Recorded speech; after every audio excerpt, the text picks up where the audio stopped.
안녕하세요. 닥쳐라 정치입니다.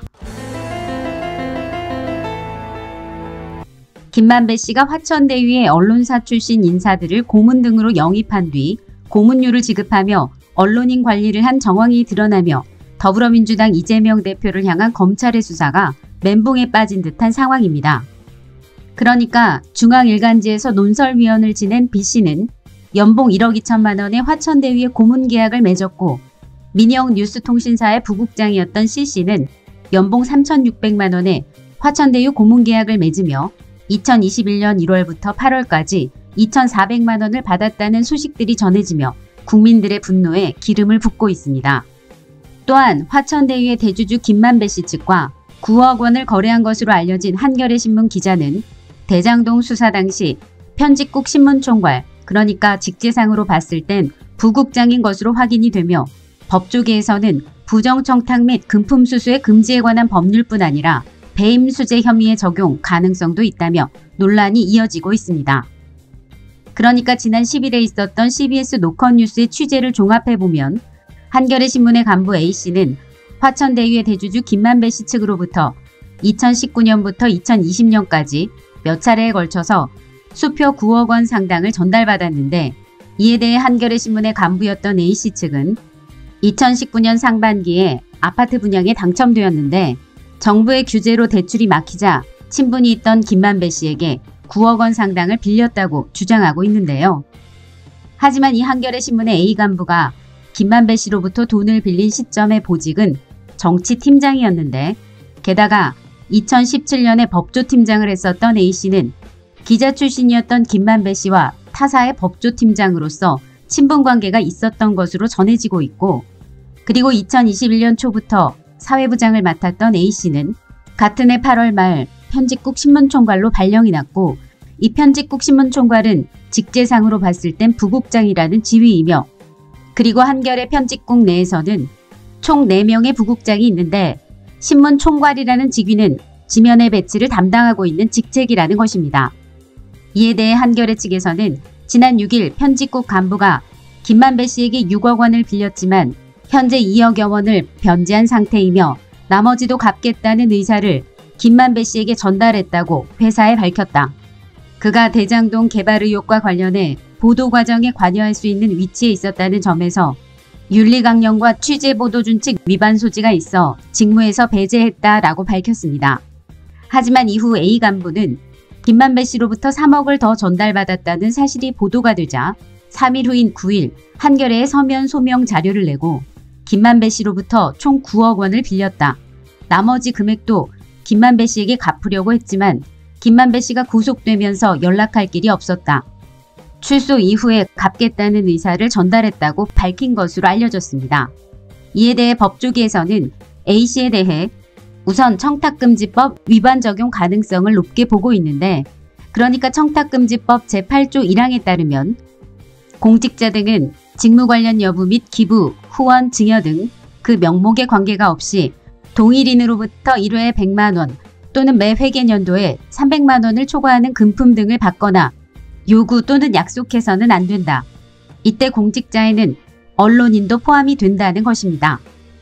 그리고 검찰 출신의 한 변호사도 청탁금지법은 대가성을 요하지 않고 금액만 넘으면 적용이 가능하다. 변호인 측에선 법 적용을 막기 위해 정당한 채권 채무 관계를 주장할 테지만 너무 큰 금액이라는 점은 부담일 것이라고 지적했습니다.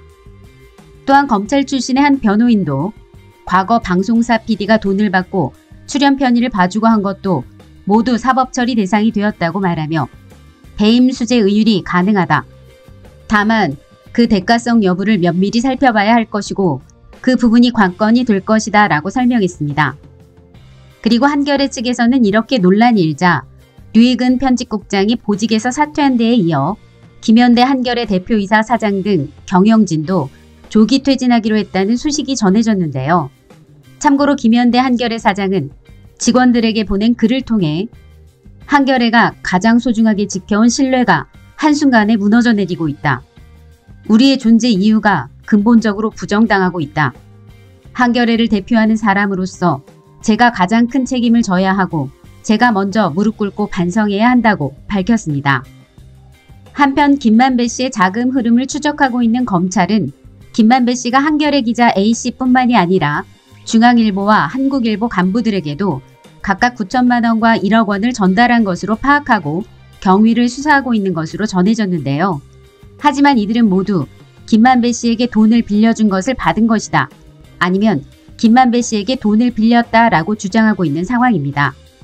이처럼 김 씨의 언론계 로비설이 급격히 확산되며 언론계에선 현재 간부급 선배 기자들에 대한 후배 기자들의 질타와 함께 문제가 된 언론사에 대한 비판이 쏟아지고 있습니다. 그러니까 언론인들이 자신이 다니는 언론사를 인증한 후 익명으로 활동하는 방식의 커뮤니티에서 한결같이 한심하다는 반응들이 쏟아지고 있는 상황인데요. 특히 주니어급 기자들은 그동안 기강 잡기에 열심이었던 시니어급 기자들을 향해 윤리의식을 저버리고 도리어 기자 집단 전체를 망신시켰다면서 김만배 씨의 로비 자금에 대해 만배론이라 비꼬며 언론인 선배들을 향해 실망감을 표시하고 있습니다. 이렇게 일부 언론인들은 명절 상품권 상납이나 골프 접대에 주목하면서 검찰의 김만배 씨 로비 수사가 언론계 전체로 확산하지 않을까 우려하는 분위기인데요. 실제로 수사 상황에 따라서 언론인들에 대한 수사는 더 확대될 가능성이 있을 만큼 김만배 씨가 상품권과 골프 접대 등을 통해 언론계 인맥을 광범위하게 관리한 정황이 드러나고 있기 때문이라는 것입니다. 참고로 지난 10일에 보도된 서울신문이 단독이라는 타이틀을 달아낸 김만배 기자 관리한다며 명절 때 상품권 3,200만 원어치 챙겨라는 제목의 기사를 보면 화천대유의 대주주 김만배 씨는 2016년부터 2020년까지 대장동 사업을 위해 선후배 기자들을 관리해야 한다. 그리고 남욱 변호사는 2016년부터 2018년까지 명절인 설이나 추석 때마다 200만 원씩 총 1,200만 원, 그리고 정영학 회계사는 2016년부터 2020년까지 총 2천만 원어치의 상품권을 김만배 씨에게 전달했다고 하는데, 이렇게 김만배 씨가 기자들을 관리하기 위한 목적으로 챙긴 상품권의 규모가 알려지게 됐고, 이에 대해 검찰에서는 김만배 씨가 기자들 수십 명에게 골프 접대를 통해 많게는 수백만 원까지 건넨 사실을 파악하고, 김만배 씨가 동료 언론인들과 금전거래를 하면서 골프 접대를 한 이유가 대장동과 관련한 불리한 기사들을 막기 위한 목적이 아니었는지 조사 중인 것으로 전해졌습니다. 참고로 남욱 변호사는 대장동 일당들에게 대장동 기사가 안 나오는 이유가 내가 이렇게 계속 기자들을 관리하고 있기 때문이다 라고 언급한 것으로 알려지고 있고, 또한 정영학 회계사의 2020년 3월분 녹취록 속엔 너 정영학 완전히 지금 운이 좋은 거야. 수사 안 받지, 언론 안 타지, 비용 좀 늘면 어때? 기자들 분양도 받아주고 돈도 주고 회사에다 줄 필요 없어. 기자들한테 주면 돼. 그리고 또한 같은 해 7월분 녹취록 속에서는 걔네 기자들은 현찰이 필요해. 걔네들한테 카톡으로 차용증을 받아. 그래서 차용증이 무지 많아. 분양받아준 것도 있어. 아파트. 그리고 또 김만배 씨는 2021년 1월 녹취록에서는 대장동 아파트 준공이 늦어지는 점에 대해 저게 만약에 준공이 늦어지면 이익이 얼마 남느냐고. 지역신문이나 터지면 어떻게 해? 뭐로 막아? 지금까지 돈으로 막았는데 기자들이 떠들어대면 어떻게 해? 지회도 떠들고 무슨 수로 감당할래? 대선은 가까워지는데 준공한다고 하더라도 그 과정에서 대선이라는 큰 산이 언덕 위에서 휘몰아치는 광풍을 누가 어떻게 감당해? 라고 얘기한 바 있습니다. 이에 대해 MBC 최경영의 최강시사를 진행하고 있는 진정한 언론인다운 언론인 최경영 기자는 자신의 페이스북을 통해 검찰을 출입하는 출입처 기자들을 향해 아주 핵사이다 같은 비판을 쏟아냈는데, 최경영 기자가 뭐라고 얘기했냐면 한겨레, 중앙일보, 한국일보의 법조 사회부장 출신 기자들이 무더기로 김만배에게 돈을 받았다는 보도 다 보셨죠? 관련자들은 빌린 돈이라고 말하고 있습니다만 김만배는 또 수십 명의 기자들에게 골프 향응 접대를 하면서 일단 100만 원을 주고 골프를 시작했다는 보도도 있었습니다. 또 검찰 수사 기록에는 김만배가 머니투데이 홍성근 회장 두 아들에게도 49억 원을 송금한 내역도 존재한다는 보도도 있었습니다. 너무하죠? 1978년 압구정동 현대아파트 특혜 분양 사건 때도 언론인들이 대거 포함됐었는데 그러고 보면 이렇게 기득권과 유착해 있었던 일군의 기자들이 수십 년 동안 우리 사회에 암약해 왔다는 말이 됩니다.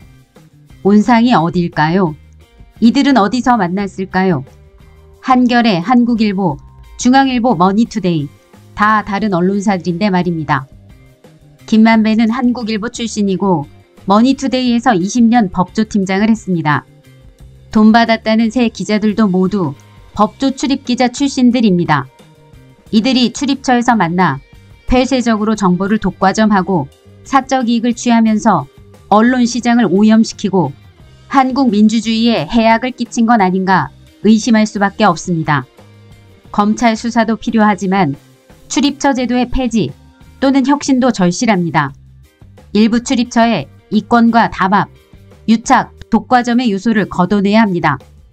언론이 존재하는 이유가 출입처에서 서로 친해져서 이권을 나눠먹기 위해서는 아니잖아요.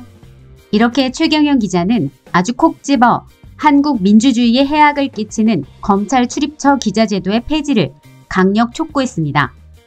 그리고 이에 대한 네티즌들의 반응 같이 살펴보면요. 한겨레가 지난 대선 때 이재명 죽이기로 올인했었지. 기자가 저 정도 돈을 먹었는데 검은 50억도 부족하지. 우리나라 언론이 썩었다는 증거, 조중동도 확인했나? 역시 한걸레가 한걸레 했다. 폐간을 고려하기 바란다. 이 나라 기자놈들이 이렇게 썩었다. 몽땅 다 잡아넣자. 이래도 이재명인가? 돈으로 인간들에게 도배를 했다.